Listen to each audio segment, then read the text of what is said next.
Hello friends, welcome back to my channel. Today we will learn how to draw triangle in Scratch. So first delete this sprite, add pencil sprite,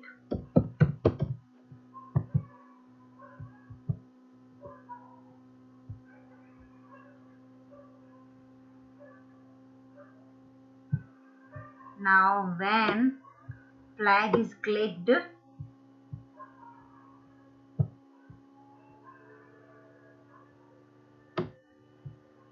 pen up, set pen color to,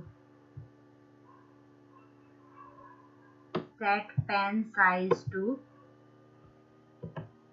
5, pen down,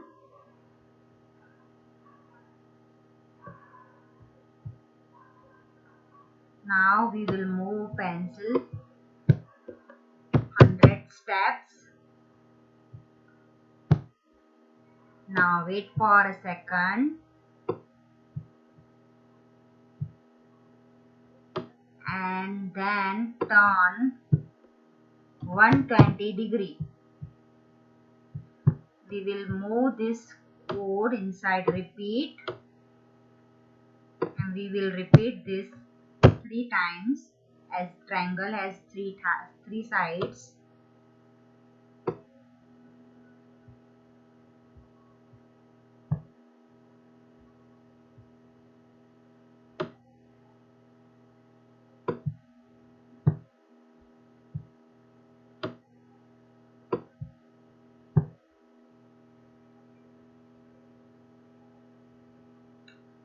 So friends, in this way you can draw triangle in Scratch. Thank you so much. Bye bye.